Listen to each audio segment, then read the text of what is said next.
Hey everyone, welcome to Locked On Lakers for Friday. Brian Kamenetsky, Andy Kamenetsky. Some impressive statistics about the post-Luka Lakers just as we're getting to the playoffs. Good news for Lakers fans. We'll explain.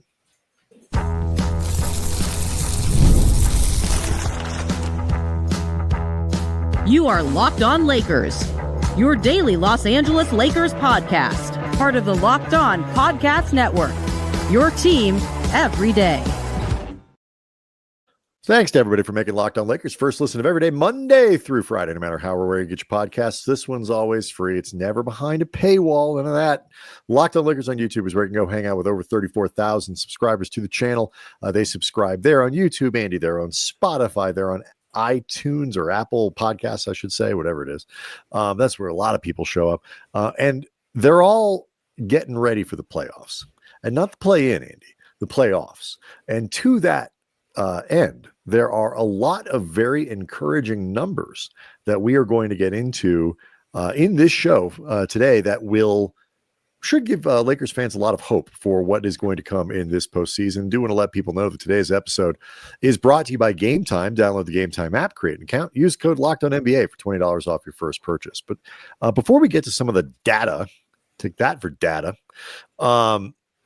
There's a few more things we noticed, both of us, from the Luka game, the Wednesday night game in Dallas. Not just about Luka's performance, but about understanding what's different about the Lakers and the nature of the superstars that were traded.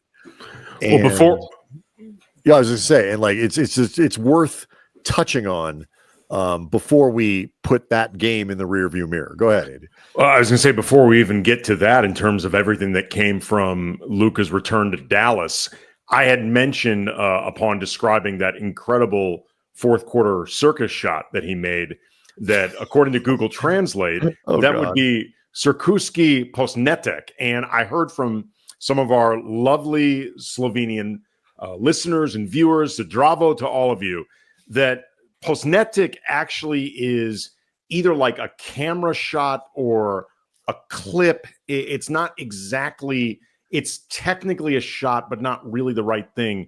The actual phrase for it would be Cirkuski Met. Cirkuski Met would be a circus shot. Thank you to Zupi7, a Pofis 7, Dejan Zega 1986, the Maytel, and really to all of you, not just thank you for everything, but I could just say Havala Zavese. Thank you for everything.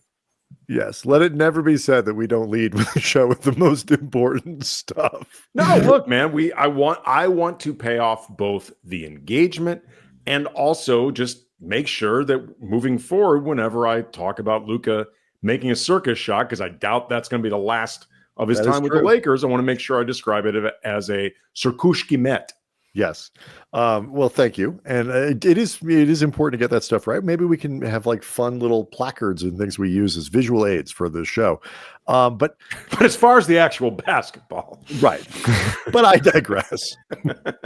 This feels good because I'll be honest, usually it's me who does this. Usually I'm the one who takes us in places, at least in times of the show that the overlords would be like, that could have come later. But anyway, it was fascinating to watch AD, and I don't mean this because AD did not have a great game on Wednesday.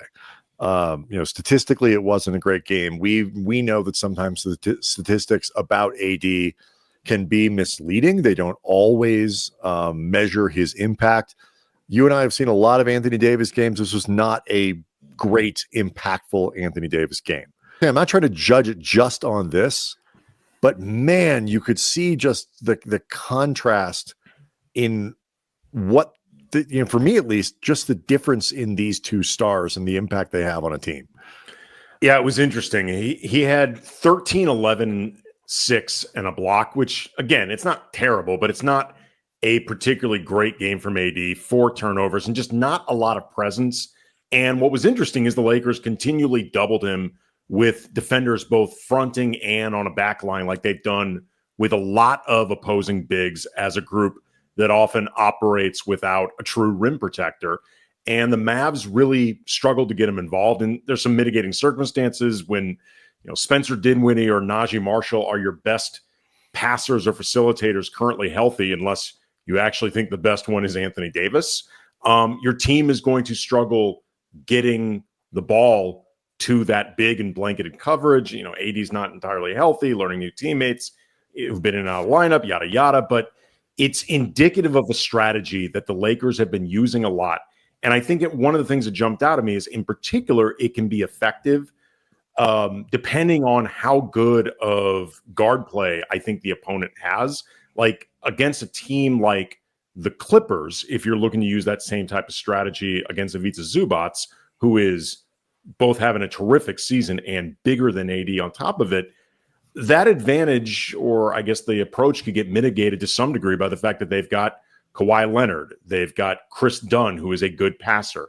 Nick Batum is a good passer. Kawhi Leonard can be a good playmaker. Like, it's going to be more difficult, I think, to do that against the Clippers than, some other teams that we've seen this year that the Lakers have looked to do that against. I think a lot of it's dependent on the center, obviously, in question, how good they are, but also I think the guard play. And then also in the case of like an Alperen Şengün or certainly a Nikola Jokic, a lot of times, like, do those guys start with the ball to begin with as opposed to get them the ball? But I just thought that was really interesting during the game. Yeah, it's just, there is a difference between the 12th best player in the NBA, wherever you think Anthony Davis is, and the third or the fourth or fifth, or wherever you think Luka is. And that to me is really what stuck out. And part of the reason Luka is ranked higher, he's just better than Anthony Davis, is like you were saying, like, he has the ball. He can, but he still rebounds, he still scores, but he is able to orchestrate, like, unless you're Giannis and you're running the floor like he does at basically 7 feet, or Jokic or whatever. There aren't a lot of those guys around. That's basically the list. And it's like, you almost sound, or I feel like I sound like I'm somehow diminishing a guy for being, second team all NBA or third team all NBA, first team all defense, second team all NBA, whatever it is, whatever combination. But it's like, you and I spend a lot of time talking about how rankings of players are kind of silly from a numerical sense, but tiers of players aren't. Like, that makes sense. And Luka is just in another tier than AD. Yeah. And AD's in a tier that most players would love to be in, but there's that next one that has Jokic in it, that has Shea in it this year, that's got, that LeBron used to be the king of, about, like, and that's the space where Luka resides. And the upgrade there is noticeable. To be able to improve off of Anthony Davis is kind of an amazing thing to be able to say. Well, think about how few players in the league are better than Anthony Davis. Like, there are not 10, maybe. Right. Yeah. But I'm saying, like, there are only 10, 12, something like that. Wherever you put Anthony Davis, there can't be more than 15 players in the league better than him. He is elite by any reasonable standard. So think how much better you need to be better than that. You know what I mean? Like LeBron, especially over the course of the last, 2 or 3 months of this season, I think people have him in the top 10 in the league. I think most people would put in their consensus certain days top 5. But think how good you have to be better than that version of LeBron. The number doesn't matter. It's the tier, because the tier speaks to which, it's like a Russian nesting doll with like the 1% of the 1% of the 1%. And Jokic, Shea, Giannis, they're like the doll furthest inside. Right. But like, if you're the starting doll in this metaphor, you're still really good. Like, you're one hell of a Russian nesting doll. But like, that inner one is the one that everyone waits to get to. And again, if you can be better than Anthony Davis, beyond, I want to get into this a little bit later too, like, beyond your talent, you start becoming a better fit too with a roster, then you realize just what kind of a space the Lakers are in right now.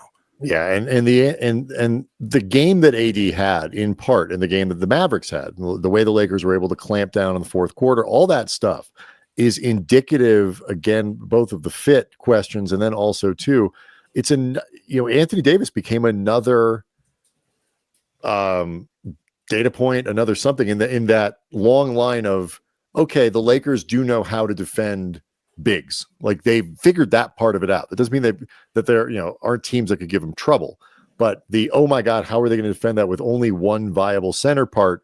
They have shown that, they've demonstrated they've have a plan for that sort of thing. But let's get to your questions about fit and some of these questions about encouraging numbers next. Locked on Lakers is brought to you by DoorDash. NBA fans, get ready. They swoosh, you save. Thanks to Dash Pass. Every time a player drops 50 or more points in a game, you score a huge deal the next day. It's really simple. When any player scores 50 or more in a game during the 24-25 NBA regular season, Dash Pass members get 50% off an order up to $10 the next day from noon to midnight. And after an epic 50-point performance, you can celebrate with some wings or pizza or burgers from your favorite spot delivered right to your door. And let's say you want a little lunch on the go with Dash Pass, you get your favorite meals, 0 delivery fees, reduced service fees, plus you save even more with this exclusive NBA offer. Sign up for Dash Pass and be ready to save when any player, again, scores 50 or more in a regular season game, and Dash Pass members get 50% off an order the next day up to $10. Use the promo code NBA50 from noon to midnight. After that 50-piece on eligible orders at participating merchants, you must have an active Dash Pass account. Terms apply. Visit DoorDash to learn more. Quick reminder to everyone that Locked on Lakers is not just a show that you can watch on YouTube. It's also a newsletter you can subscribe to. You go to lockedondaily.com and you subscribe there. You click on Locked on Lakers and you get this delivered to you every single day. Analysis from us, analysis from around the network, particularly valuable in the playoffs. But Andy, even better, we are pleased to say that the Lakers were ready for playoff basketball, and Locked on Lakers got you covered every step of the way. If you subscribe to the newsletter, you can be entered to win one of 3 amazing prizes: a $2,500 Best Buy gift card to upgrade your sports setup, a $300 Game Time gift card. We all know what you can do with that, and a $200 Fanatics gift card. It's easy and free to enter. Subscribe by April 7th, between April 7th and April 30th to be automatically entered to win. So again, you have until April 30th, plenty of time there. Don't miss a moment of the Lakers championship run. Locked on Lakers newsletter. Yeah, get it every single day, Monday through Friday. Subscribe today. Win by clicking the box in the description. And then, of course, too, you can help us out by having most subscriptions for Locked on Lakers, which means we beat all the other hosts. And that's really the most important thing. All right. So the fit question, there was at least some concern, Andy, that, oh, wait, you've got Luka. Well, it's redundant with LeBron, and it's really going to make Austin Reeves not work. The fit's just not going to be there, whatever. I think that was answered probably faster than most people. It hasn't been perfect every single game, but it's very clear those 3 guys fit just fine. Yeah, and they're very easy to build around.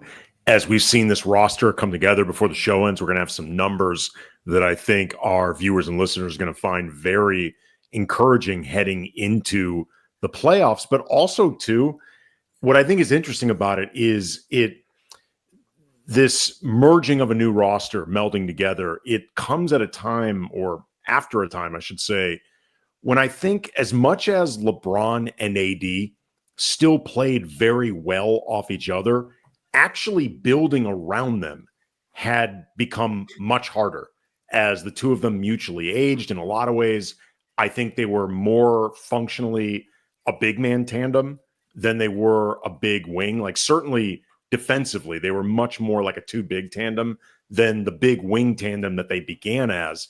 And I think without knowing exactly how long LeBron was going to keep playing, which we've talked about before, as great as LeBron still is, it creates complications with planning your future.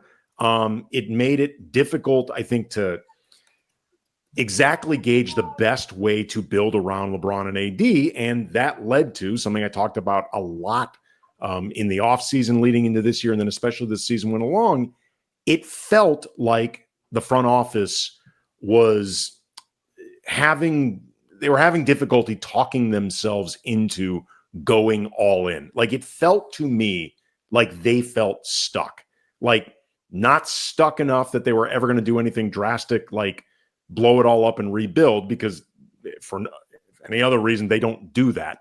But it felt to me like they were not confident in this tandem moving forward, and they didn't know what to do with that.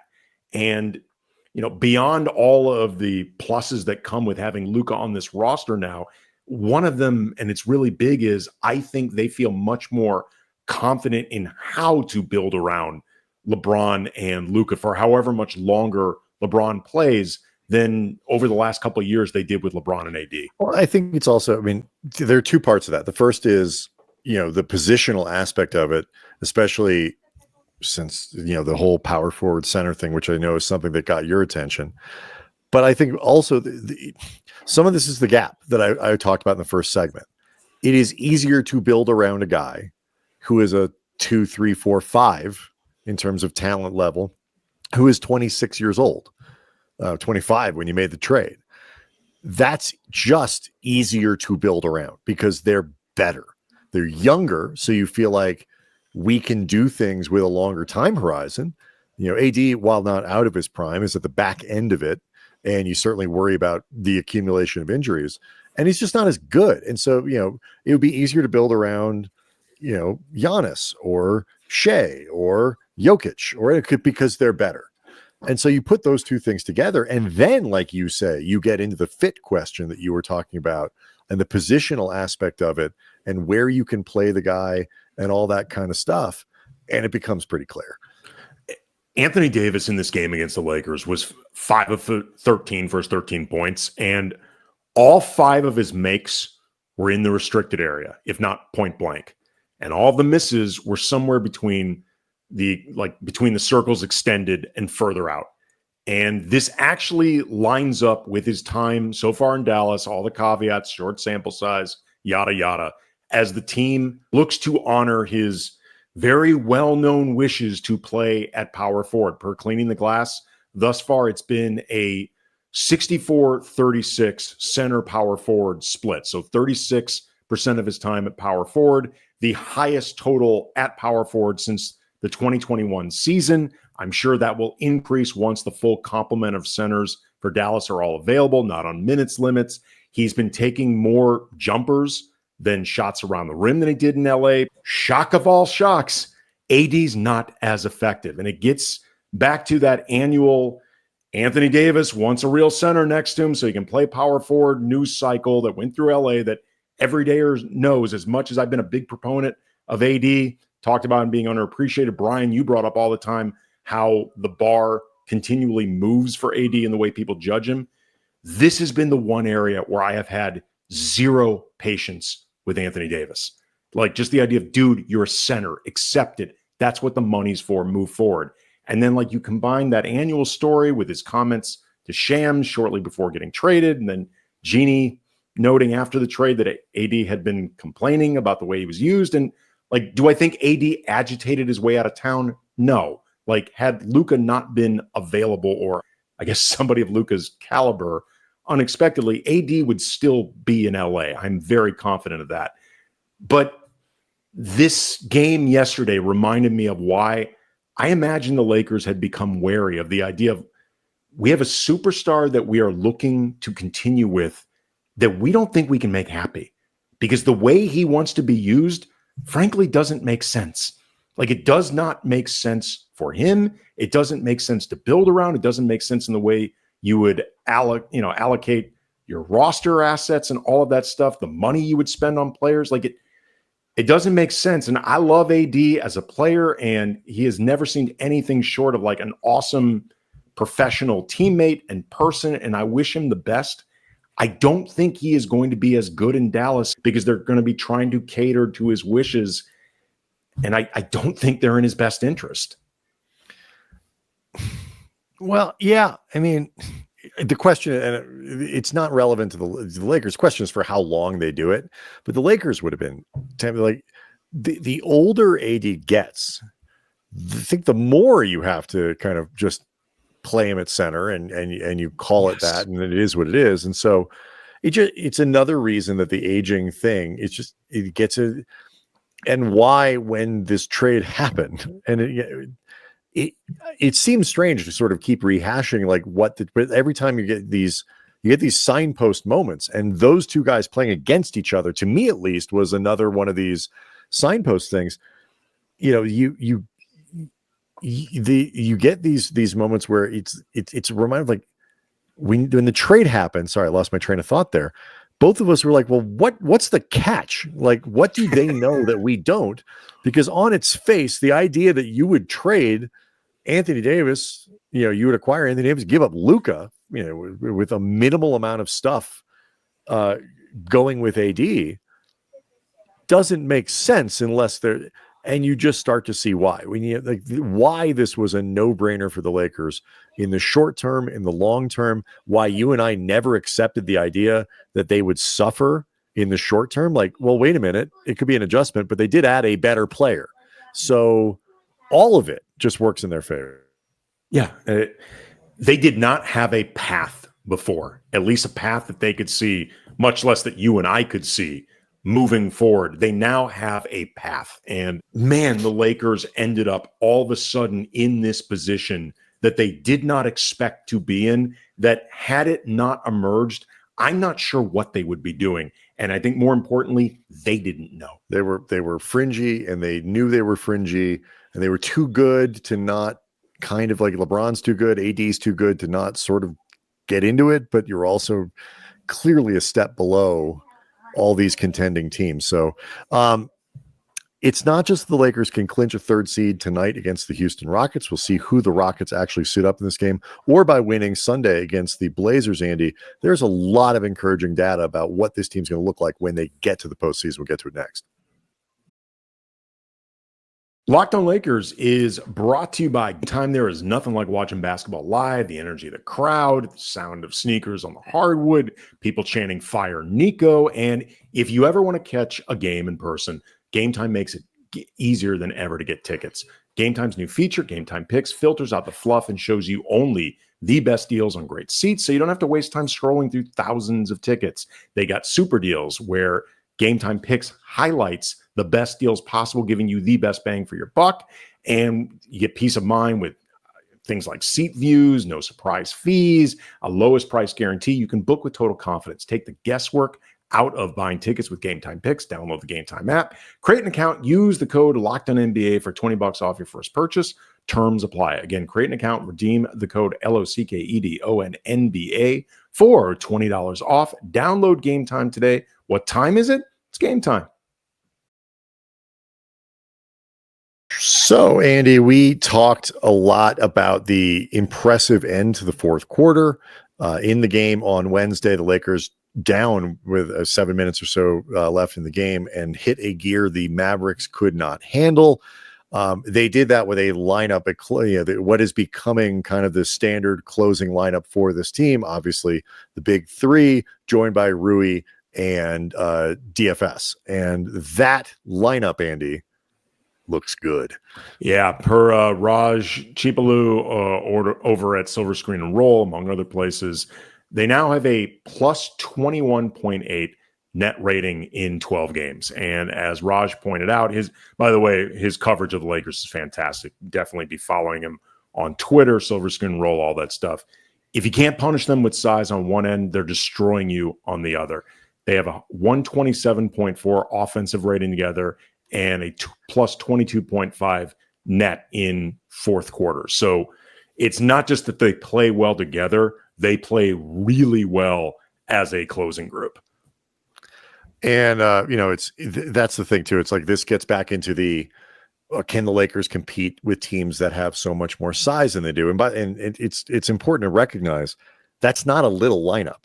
It's a lineup that doesn't have a center in it, but it's not little.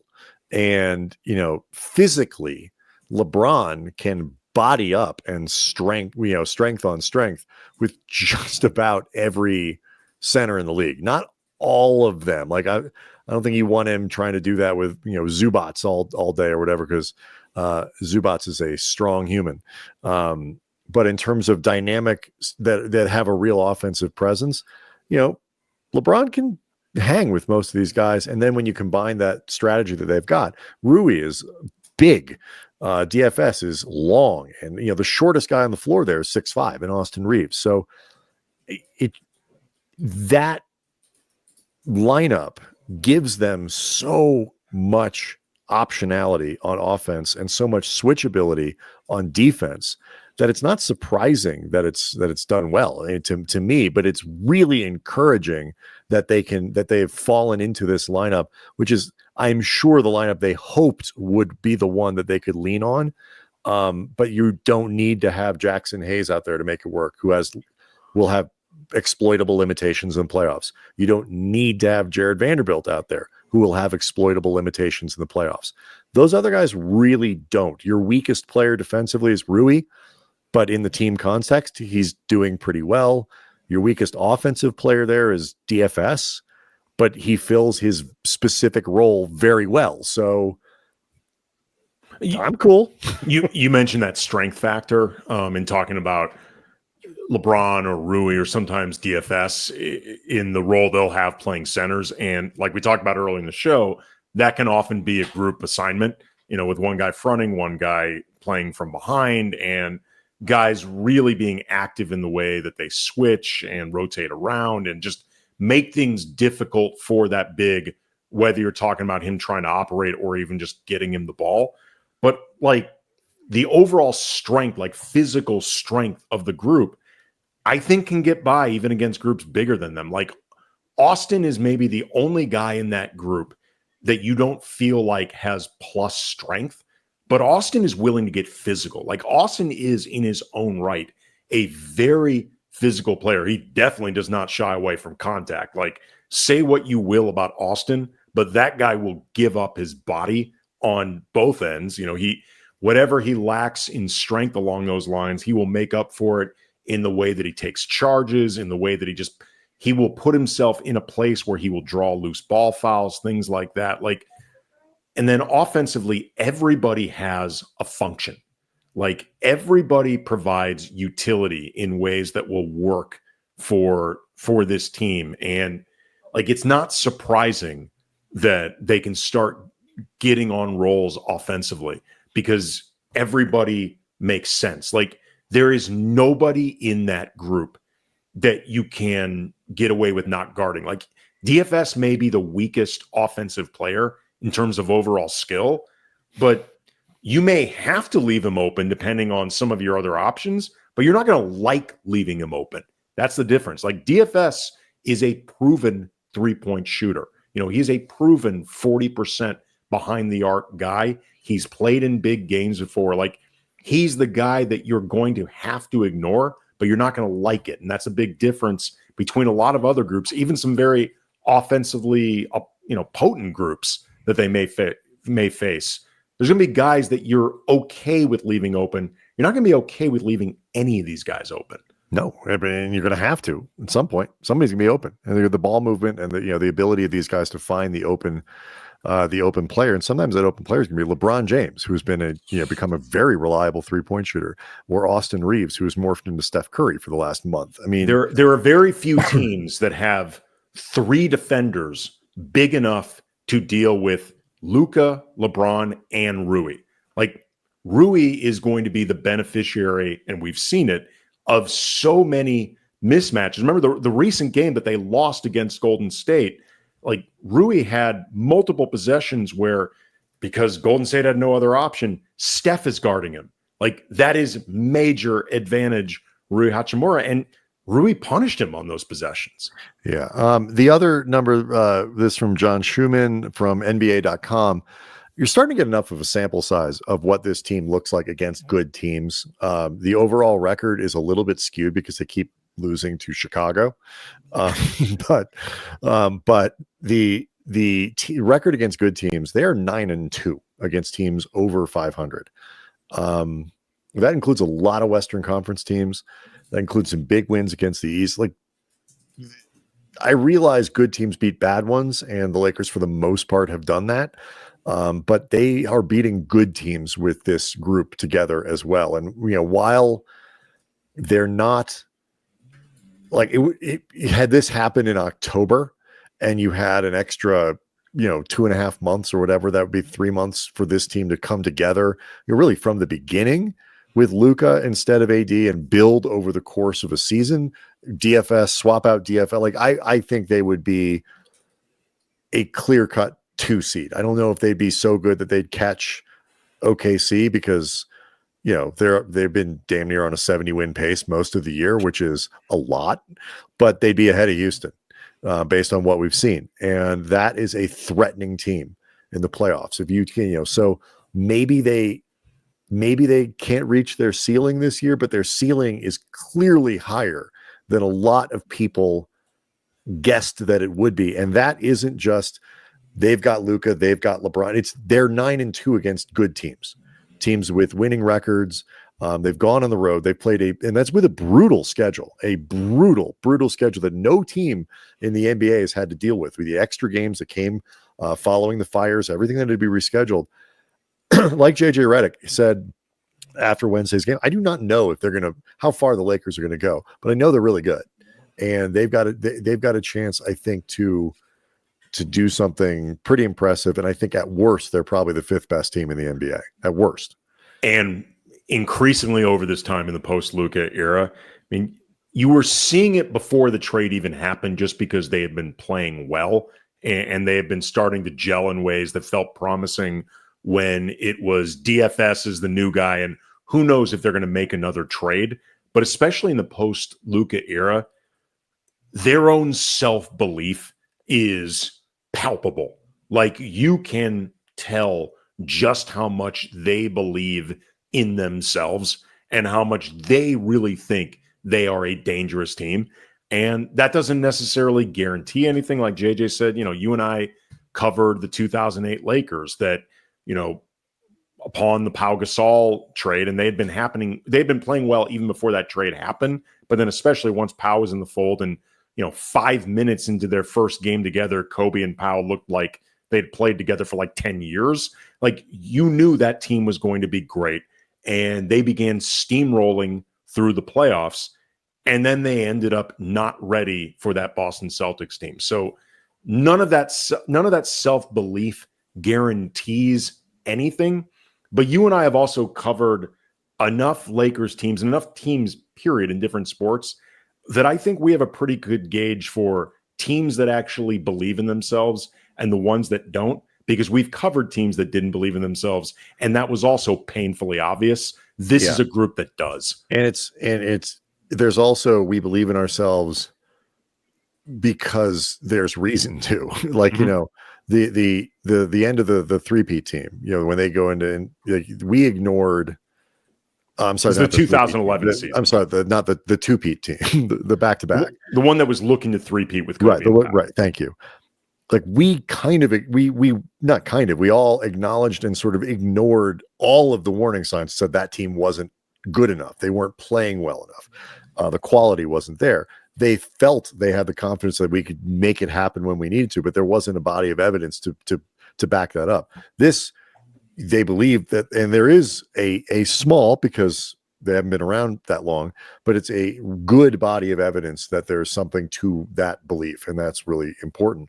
Let's see if the Lakers can lock up the 3 seed tonight against the Rockets. We'll see who the Rockets put out on the floor. Lakers have an incentive to do this so they can sit a bunch of guys on Sunday, turn a week-long rest into like a 10-day rest, and really supercharge Luka and LeBron for that first round. In the meantime, we, of course, will be back after Friday's game to break it all down. Locked On Lakers on YouTube is where we can go hang out with over 35,000 subscribers. We'll see everybody after the game.